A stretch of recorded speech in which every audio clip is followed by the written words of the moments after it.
Hello teacher, good afternoon. My name is Teresa. Today I want to talk a little bit about 10 tips or advices to improve English skills. I actually want to tell that I learned a lot from the speaker, and I want to share a little bit what did I learn from him. It was interesting just to know the 10 tips from the bottom to the top, the number 10, because I was expecting, or I was anxious to see which one is the number one for the author. And let me tell you that I agree with him. Number 10, it says improve your grammar. I am totally agree about improving grammar. Some people think that grammar is very important, so we need to put it in number one, but I don't think so. I think as the author, number 10 is good. Why would we have to improve our grammar? It's because we will quickly understand what other people are saying, and probably we will quickly correct or find the correct form of what do we want to say, and probably we were going to concentrate on pronunciation, and fluently we are going to start speaking in English. Number 9, he says improve your vocabulary. When you know a lot of words, then you are going to speak faster, and you are going to speak, your English is going to be fluent. So it's very important to improve the vocabulary, and the only way that we improve vocabulary is getting a dictionary and translating whatever we don't know how to say. So the advice of finding a dictionary and using the dictionary, it was very good. Number 8, improve your listening skills. When we improve our listening skills, then we are going to speak more fluently, and the way to do it is just to watch movies in English with subtitles in English, listening to videos like this one, so we can start getting our ear familiar with English words, and listening to radio. English radio, it's good too. Prepare in advance. That was a very good tip, especially if you are going to go on vacation and you need to book a hotel room. Probably you need to talk an interview or whatever you need to talk in English. Then prepare in advance what you are going to say. Just try to think what the other person is going to ask you, and try to just write notes on what you want to say to them.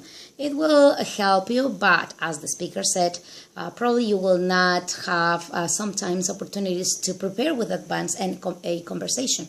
So, but if you have prepared other conversations before, probably it will come to your mind some words that you already wrote down, and it will help you to have a good conversation. Number 6, it says learn the International Phonetic Alphabet. Let me tell you that I learned this. I've never known, and actually I've seen in dictionaries these symbols, and I didn't know what those symbols are for. But now I know, and I went right away to the dictionary and I found it. And now I'm learning better how to pronunciate some words that I didn't even know.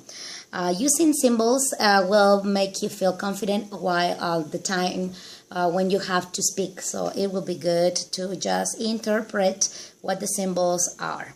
Number 5, think and talk to yourself in English and not on your native language.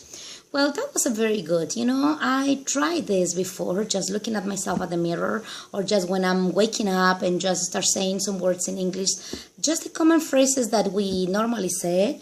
Then more than you repeat it, then more it's going to come immediately to your mind, naturally from your mouth, and it's going to help you to speak better and fluently. So I think it's a very good way to start practicing English.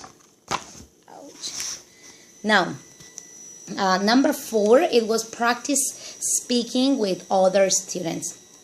I already tried to do it with my English students yesterday, and it was a very good. We had a food party, and we start talking about food, just what people likes, don't likes, and if which fruits are the favorites or ones are people don't like.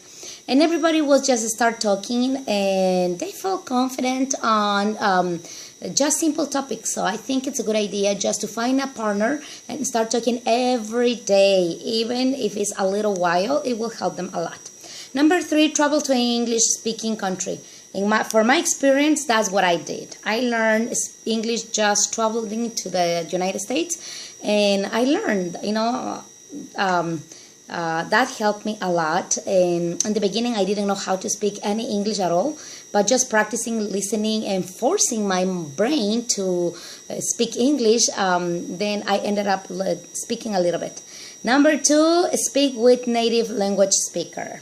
As I told you, I traveled to the United States, and I used to live with a host family, and that's how I learned. They would correct me if I was saying wrong, and that helped me a lot. So if somebody is watching this video, I will highly recommend to speak with somebody who speaks English. They will correct you if you say something wrong, and that will be the opportunity you have to not to say something incorrect.